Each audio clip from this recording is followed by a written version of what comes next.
Bonjour, bienvenue sur CapForm Express pour notre série de vidéos sur la réforme de la formation professionnelle.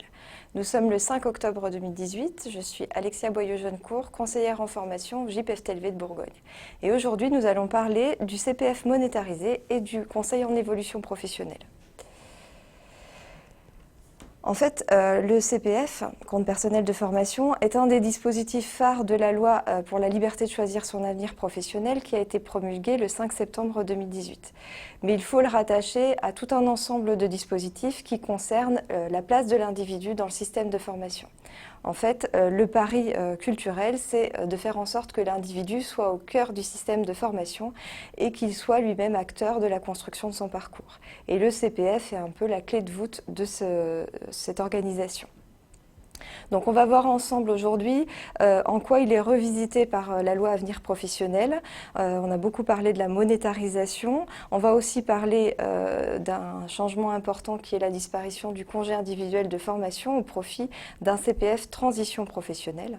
Et si on veut replacer l'individu au cœur du système, il faut des mesures d'accompagnement. Et une de ces mesures, c'est le conseil en évolution professionnelle qui se retrouve renforcé et financé du fait de cette nouvelle loi de septembre 2018. Alors, première question qu'on peut se poser, pourquoi une réforme du CPF alors que finalement c'est un dispositif assez jeune qui a été créé par la loi du 5 mars 2014 ? On retrouve les arguments dans les débats parlementaires et on retrouve d'ailleurs un certain nombre de critiques par rapport au compte personnel de formation. Trois critiques essentielles. Le système de liste assez enfermant qui ne met pas l'individu au centre du dispositif mais qui place plutôt les financeurs au centre du choix fait par les individus puisqu'ils ne peuvent pas choisir ce qu'ils veulent comme formation. Ils sont liés à des certifications sur des listes déterminées. Autre critique, l'unité de mesure. On a un CPF qui jusqu'à présent est comptabilisé en heures de formation, ce qui pour le gouvernement manque de clarté et de lisibilité. C'est vrai qu'après, derrière l'heure de formation, on a des taux de prise en charge qui sont très variables d'un organisme paritaire à un autre, en moyenne entre 10 et 80 €, ce qui n'est pas forcément facile à comprendre pour l'individu qui, lui, doit choisir une formation qui va avoir un coût complètement différent d'une branche à une autre, d'un organisme de formation à un autre. Et une des critiques qui est faite aussi, c'est le fait que les organismes de formation aient tendance à caler leurs tarifs sur les taux de prise en charge des organismes paritaires.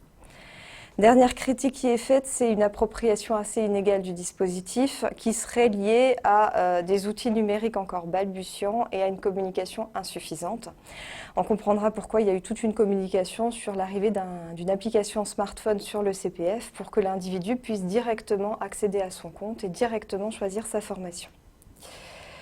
Alors ça, c'est les critiques par rapport au CPF, on va dire classique. Pourquoi aussi faire toute une évolution sur le congé individuel de formation et finalement créer un seul dispositif ? On retrouve des éléments dans l'étude d'impact de la loi Avenir Professionnel qui en fait considère que les deux dispositifs finalement se retrouvent par leur finalité, assurer l'exercice d'un droit de liberté en dehors de toute subordination juridique, donc en gros avoir une initiative sans intermédiation pour choisir son parcours de formation, et puis qui met en lumière le fait que le congé individuel de formation peine à remplir ses objectifs et sa réelle mission de reconversion avec un nombre de dossiers financiers par an qui paraît assez peu important par rapport à la masse globale du nombre de salariés en France. Donc, très logiquement, on retrouve dans le projet de loi un seul dispositif à la main directe des individus, le CPF, avec au final deux branches, la branche classique dont on va reparler et la branche reconversion professionnelle. Alors, quelles sont les modifications avec un peu plus de précision qui sont portées par la loi Avenir Professionnel ? On se retrouve donc avec deux types de CPF. Le CPF classique, l'essentiel au niveau des modifications, c'est la fin des listes. Donc on va retrouver un autre système. Ça ne veut pas dire qu'on ouvre le CPF très largement à tout type de formation. Ça va être possible dans une visée de certification ou pour des formations qui sont précisées dans le Code du travail. Et puis à côté, donc la branche transition professionnelle à la place du congé individuel de formation. Alors on a encore des éléments qui restent incertains puisque la loi est certes promulguée, mais on attend un nombre très important de mesures d'application, notamment sur ces deux volets-là. Ce qu'on peut dire à l'heure actuelle sur le CPF transition professionnelle, c'est qu'il y aura un positionnement obligatoire par rapport aux acquis de la personne pour construire son parcours, que l'objectif sera bien sûr une certification, comme c'est le cas actuellement pour le congé individuel de formation, qu'il pourra y avoir un accompagnement par un conseiller en évolution professionnelle. Dans les débats au préalable, dans le projet de loi, ce n'était pas une faculté, c'était obligatoire. C'est quelque chose qui a évolué en cours de discussion parlementaire. Et nouveauté aussi, il faudra que ce projet de transition professionnelle soit validé par une nouvelle commission, une commission paritaire interprofessionnelle régionale. Donc on ne retrouve pas les fonds GESIF en tant que tels dans la loi qui a été votée.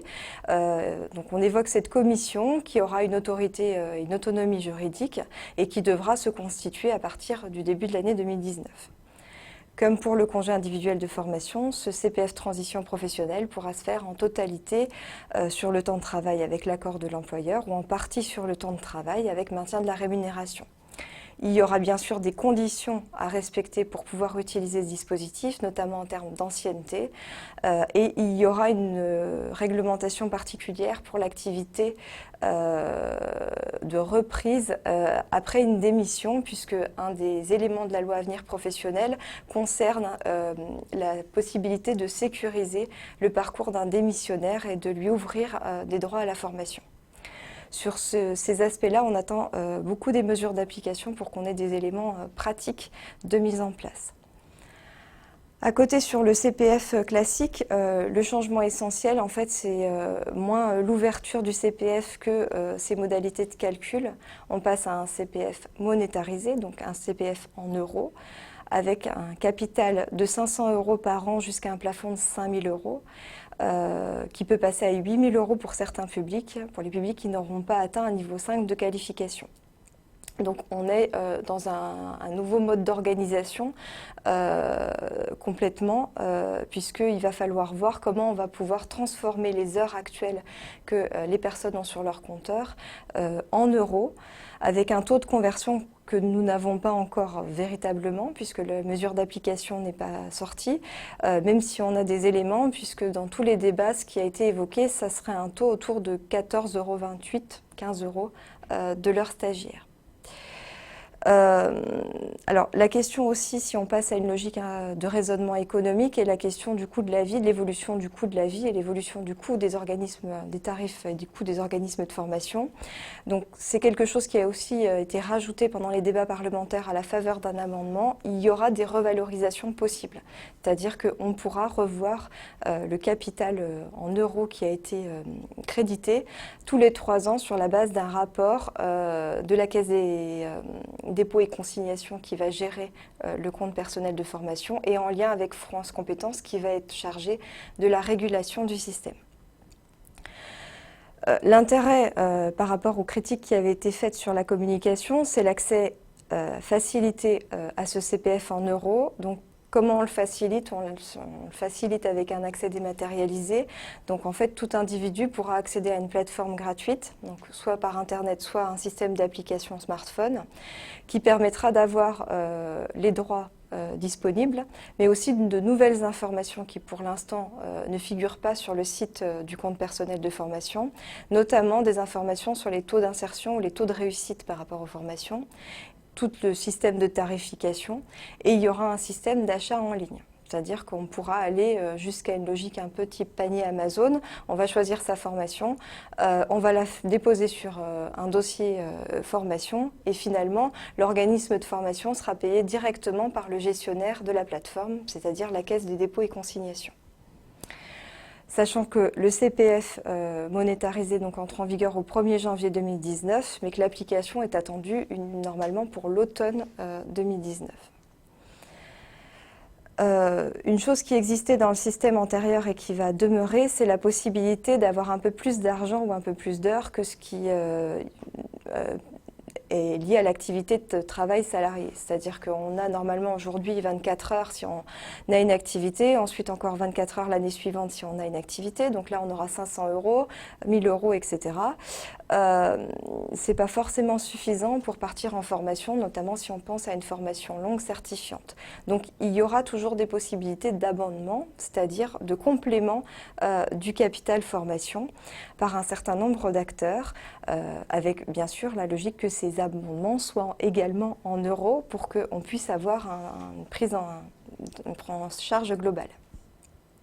Donc on va creuser ces différents aspects. Je voulais revenir en premier sur le CPF classique par rapport à la question de savoir quelles sont les formations qui sont éligibles dans ce cadre.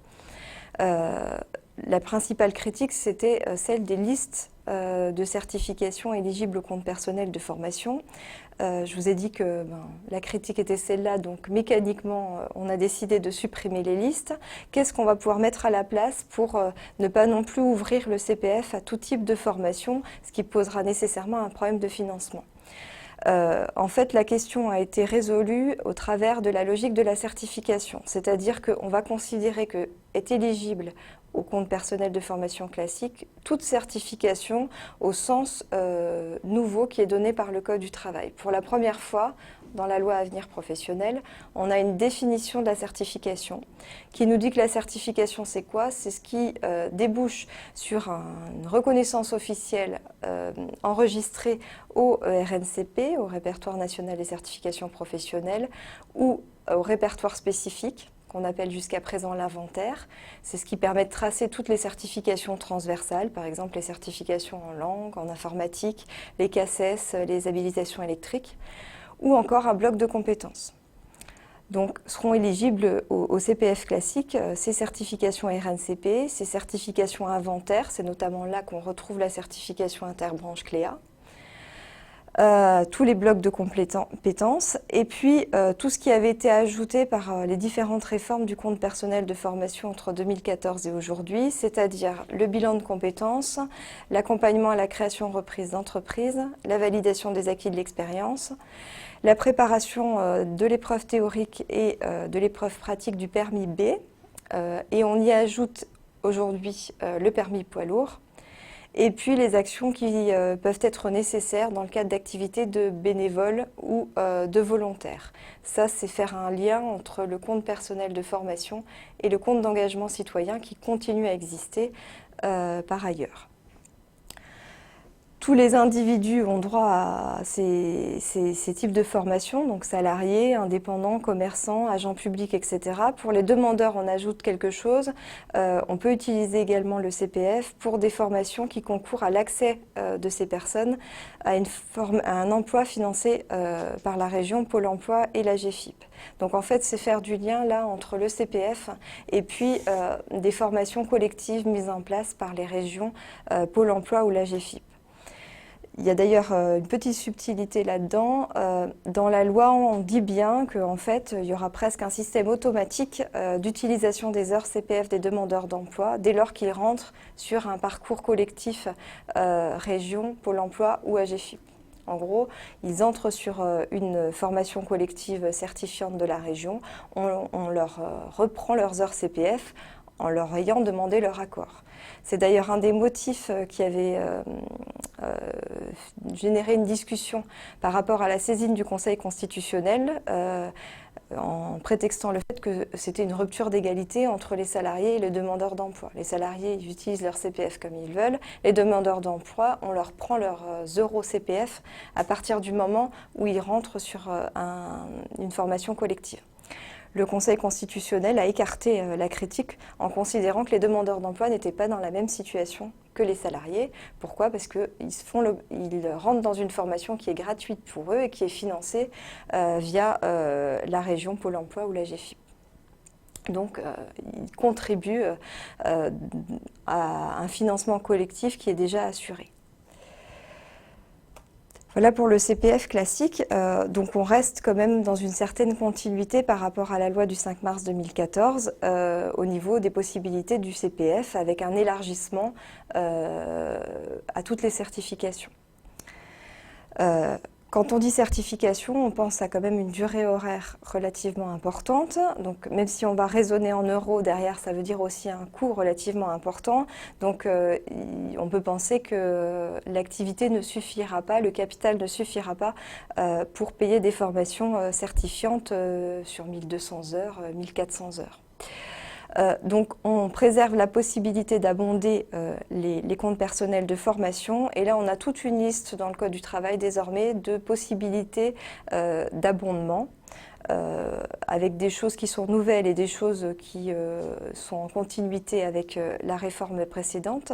Donc le titulaire du compte pourra abonder lui-même son compte, hein, on remet de l'argent pour permettre de partir en formation plus longtemps. L'employeur du salarié pourra également abonder le compte en euros. Ça sera même assez mécanique avec l'abondement correctif si l'employeur n'a pas respecté ses obligations en matière d'entretien professionnel. Les opérateurs de compétences qui vont venir remplacer les OPCA pourront aussi abonder dans certains cas le compte personnel de formation. L'État sur certains dispositifs, les régions, Pôle emploi, une autre collectivité territoriale, l'UNEDIC par rapport à la gestion des demandeurs d'emploi, la Caisse nationale d'assurance maladie en lien avec un compte qui est le compte professionnel de prévention, dont je vais reparler juste après. Les fonds d'assurance formation, qui sont en gros les OPCA sur la partie non salariée de la population active, donc indépendants, commerçants, etc. Comme les indépendants ont un compte personnel de formation, il est possible aussi pour leur fonds d'assurance formation de venir le compléter. Les chambres des métiers et de l'artisanat dans la même logique, l'établissement qui gère la réserve sanitaire pour le compte d'engagement citoyen, et puis le FIP ou la GFIP dans le cadre de parcours pour les personnes en situation de handicap. Plus globalement, des possibilités de correction de ce compte personnel de formation dans le cadre de la négociation collective. J'ai mis ça un petit peu en exergue. Pourquoi? Parce que ça pourra jouer sur le capital en euros, c'est-à-dire qu'on a normalement 500 heures, mais une convention collective ou un accord d'entreprise pourra dire qu'il y a plus de 500 heures dans une branche ou une autre. Et puis on pourra aussi avoir des amendements spécifiques par rapport à des emplois ou des métiers prioritaires, ou par rapport à des populations ciblées, par exemple parce qu'elles sont plus éloignées ou plus soumises à des problèmes liés à la mutation des organisations ou aux évolutions technologiques. Donc on a un capital en heures, on a les formations qu'on peut faire, on a des possibilités de greffer de l'argent en plus, après à voir comment tout ça va se passer en termes de procédure.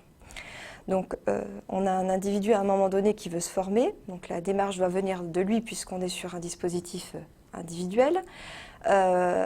Première démarche de sa part, il faut qu'il soit inscrit sur le système de la Caisse des dépôts et consignations, donc actuellement le portail du compte d'activité qui va évoluer pour prendre en compte l'application smartphone qui devrait arriver l'année prochaine. Donc il a un accès, il va aller donc sur ce portail rechercher la liste des formations qui sont susceptibles de l'intéresser. À partir du moment où il trouve une formation qui l'intéresse, il va choisir cette formation, donc en cliquant sur la formation et en créant un dossier formation, donc tout ça restant complètement dématérialisé. À ce stade-là, s'il a des difficultés, notamment par rapport à l'accès informatique, il pourra être appuyé par un conseiller en évolution professionnelle. Une fois le dossier complété, donc il va y avoir un certain nombre de choses à télécharger, des justificatifs à donner, notamment des devis d'organismes de formation, etc. Ce dossier sera ensuite transmis au financeur et en parallèle, il y aura une demande d'autorisation d'absence à faire auprès de l'employeur si la formation a lieu en partie au moins sur le temps de travail. Sur ce volet-là, on attend les mesures d'application pour avoir vraiment le détail. On sait que le silence gardé par l'employeur vaudra acceptation de la demande d'absence. Après, on ne connaît pas encore les délais précis au niveau de la procédure. Une fois que le dossier est validé par le financeur, l'individu part en formation, il est accueilli par l'organisme de formation et ce qui sera nouveau, c'est qu'il devra revenir sur la plateforme à un moment donné pour évaluer la formation, c'est-à-dire donner son retour sur le parcours qu'il a suivi. On comprend bien qu'il y aura au niveau du système d'information donc toute une traçabilité du parcours de l'individu, avec en parallèle des obligations pour l'organisme de formation qui aura été choisi par cet individu, puisque l'organisme de formation devra aussi être connecté à la plateforme, parce qu'il devra suivre le parcours et surtout c'est comme ça qu'il sera payé directement par la Caisse des dépôts et consignations qui gère le CPF. Alors, par rapport à la procédure, un tout petit rappel, on en parle très peu dans le cadre des discussions sur la loi Avenir professionnel. Il y a bien sûr ce compte personnel de formation qui est donc monétarisé, qui est maintenant à 2 branches, un CPF classique et un CPF transition professionnelle, qui est encore plus dématérialisé au niveau de la procédure. Mais ce CPF, il fait partie d'un environnement un peu plus global dont on parle un petit peu moins dans le cadre des débats, qui est le compte personnel d'activité qui va continuer à exister. Et ce compte personnel d'activité, on a certes le CPF, mais on a 2 autres comptes dedans. Le compte professionnel de prévention, si on est salarié du secteur privé et si on exerce un emploi qui nous expose à des facteurs de pénibilité. Et puis on a également un compte d'engagement citoyen, là c'est valable pour tout type de public, à partir du moment où en gros on s'investit dans la chose publique à travers d'un certain nombre d'activités. Donc ces 2 comptes ne disparaissent pas avec la loi Avenir professionnel et au contraire il va être question de mesures d'application spécifiques à ces 2 comptes pour les monétariser également, puisque l'objectif d'avoir un compte personnel d'activité c'est en fait de déplacer aujourd'hui des heures d'un compte vers un autre, demain des euros d'un compte vers un autre. Donc je fais un rappel très rapide sur ces 2 comptes dont on a parlé un petit peu moins dans le cadre de la réforme. Le compte professionnel de prévention donc, sert à alimenter aujourd'hui en heures, demain en euros, un compte pour permettre à des personnes éventuellement de se reconvertir parce qu'elles ont une activité qui les a exposées à des facteurs de pénibilité. C'est un compte qui a beaucoup évolué à la fin de l'année dernière du fait des ordonnances Macron qui ont d'ailleurs changé son titre puisqu'il ne s'appelait pas comme ça précédemment. Il y avait le terme pénibilité dans le compte qui avait été jugé trop négatif et trop stigmatisant. Et puis il a évolué aussi par rapport aux facteurs qu'on prend en compte. Aujourd'hui, il y a un petit peu moins de facteurs de pénibilité qui sont pris en compte et qui permettent d'agréger des points qui vont se transformer en heures ou en euros. Les facteurs, c'est le travail en milieu hyperbare, donc quand on est exposé à des hautes pressions, quand on est exposé à des températures extrêmes, quand on est exposé au bruit, alors pas n'importe quel bruit, le décret est très limitatif sur les conditions, il faut dépasser certains seuils d'exposition et pendant une durée relativement importante. Le travail de nuit, même chose avec des critères assez restrictifs, le travail en équipe successive alternante et le travail répétitif. Donc si on est exposé à un de ces facteurs ou à plusieurs, on acquiert des points qui se transforment aujourd'hui en heures formation. Donc le système de conversion actuel, c'est 1 point sur le compte de prévention de la pénibilité égale 25 heures de formation. Sachant que les 20 premiers points, normalement, sont réservés à la formation, ce qui fait un potentiel de 500 heures de formation sur le compte personnel. On attend sur ce volet-là la nouvelle mécanique, c'est-à-dire la traduction en euros de ces points pour permettre de ce système de conversion et pour permettre à ces personnes qui font partie des publics cibles de la loi, puisque ce sont des publics qui ont besoin de la formation pour se reconvertir, de partir en formation sur des durées importantes qui leur permettent vraiment de valider un titre ou un diplôme. Le deuxième compte dont on parle très peu dans le cadre de cette réforme, c'est le compte d'engagement citoyen qui ne disparaît pas non plus et qui est d'ailleurs toiletté un tout petit peu par la loi Avenir professionnel. Il avait été créé par la loi El Khomri, la loi travail en 2016, dans un contexte un peu particulier pour donner une forme de prime à la solidarité, à l'engagement dans la chose publique. Donc il récompense en fait un certain nombre d'activités de volontariat et de bénévolat. À chaque fois, il y a des conditions très précises pour qu'on puisse bénéficier du compte. L'idée, c'est d'avoir une sorte de capital, 20 heures par an maximum, jusqu'à un plafond de 60 heures, qui pourrait, toujours logique de conversion ou de déplacement des heures d'un compte à un autre, ces heures formation pouvant s'agréger au compte personnel de formation pour partir en formation sur des durées plus importantes. Donc la loi Avenir Professionnel revient sur le compte d'engagement citoyen en disant que les heures du compte d'engagement citoyen qui deviennent des euros, donc on va jusqu'au bout de la logique de monétarisation, et ces euros peuvent servir à deux choses, soit des droits sur le compte personnel en formation pour des activités liées au bénévolat ou au volontariat, soit des jours de congés supplémentaires. Donc il y a beaucoup d'activités, on parle du service civique, de la réserve militaire, du volontariat dans la police nationale, la réserve sanitaire, des activités de volontariat dans le corps des sapeurs-pompiers. Il y a trois choses un peu plus particulières. L'activité de maître d'apprentissage, qui si on l'exerce pendant une certaine durée, peut donner des droits sur le compte d'engagement citoyen. Donc des droits monétarisés qui peuvent basculer sur le compte personnel de formation. Autre point particulier, l'activité de bénévole. Alors très enfermée parce que financièrement ça serait pas viable si on ouvrait la possibilité d'avoir des euros compte d'engagement citoyen à tous les bénévoles. Donc il faut être dans une association loi de 1901 qui existe depuis un certain temps. Il faut faire partie des organes de direction, il faut exercer des fonctions d'encadrement. Donc c'est quand même limitatif. Et puis quelque chose qui est ajouté par la loi Avenir Professionnel, qui est de l'ordre aussi de l'accompagnement volontariat bénévolat, c'est de l'aide qui pourrait être apportée à une personne en situation de handicap ou à une personne âgée en perte d'autonomie. Donc là encore, ça doit être enfermé dans des conditions strictes, mais le fait d'aider une personne en situation de handicap ou une personne âgée en perte d'autonomie pourrait donner des euros supplémentaires sur le compte d'engagement citoyen qui se grefferont aux euros de votre compte personnel de formation pour une formation d'une ampleur un peu plus importante. J'ai fait le tour de ces différents dispositifs individualisés. L'idée étant vraiment de rendre les personnes autonomes. C'est un vrai pari social, un vrai pari culturel.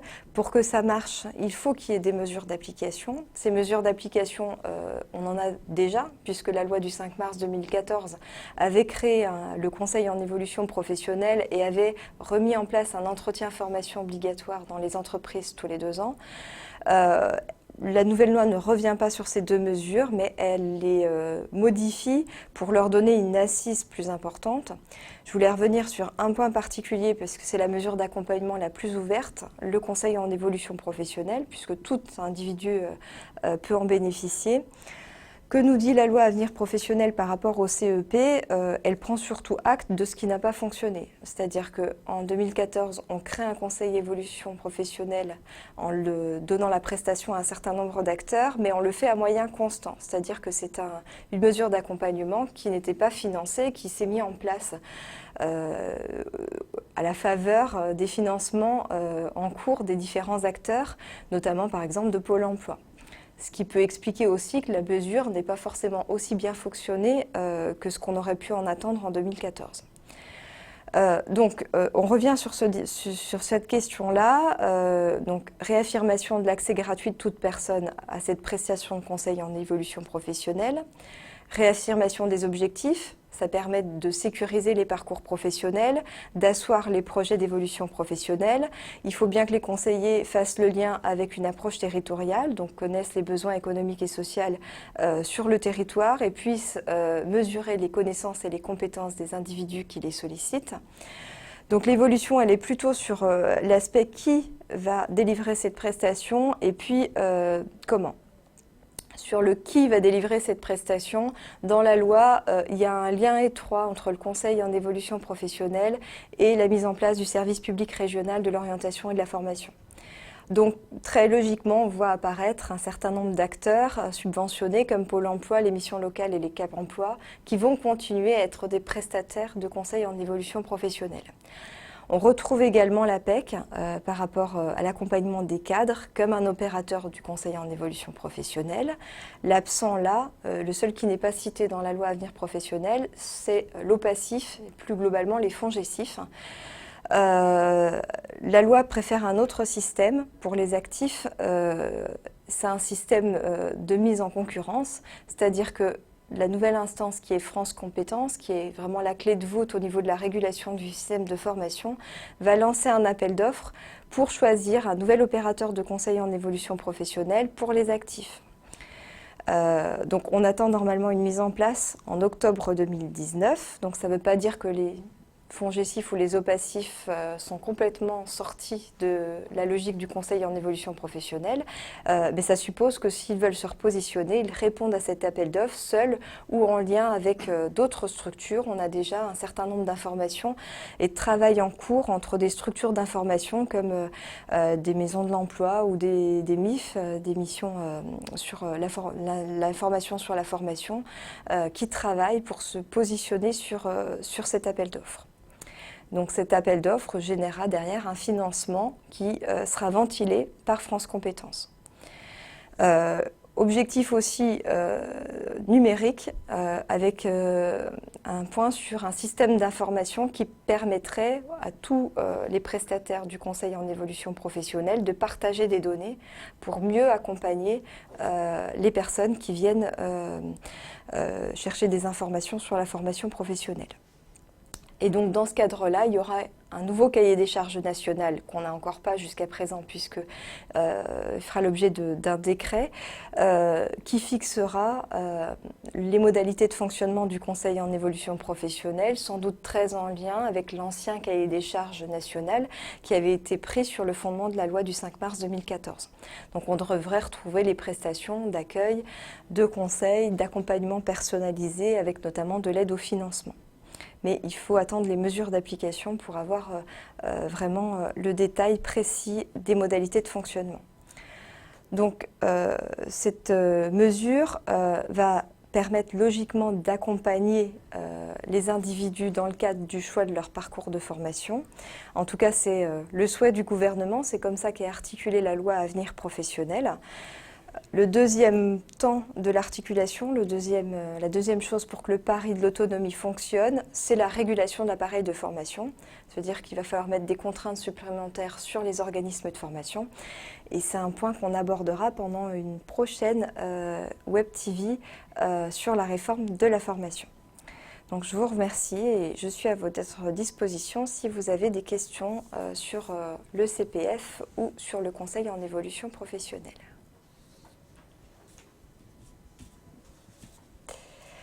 Donc je reprends les questions qui me sont parvenues, je vais les lire pour que tout le monde puisse bénéficier de la question et de la réponse.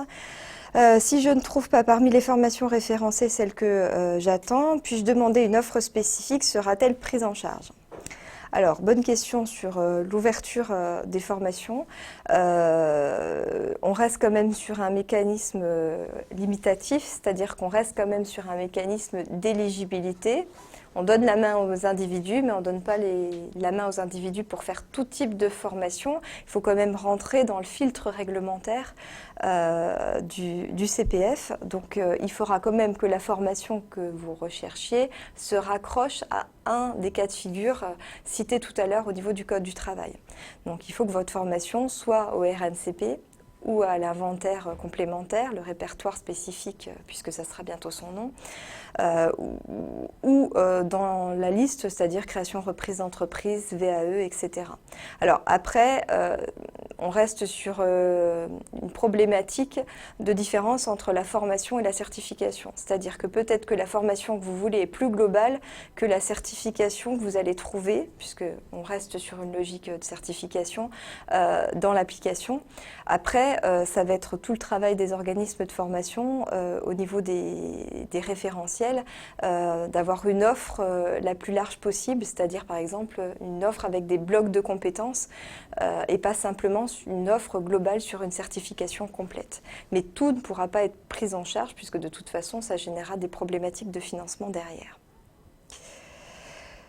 Deuxième question, si la formation que j'ai suivie ne me satisfait pas, si je suis déçue ou critique, cela sera-t-il compensé? Mon compte sera-t-il recrédité à nouveau?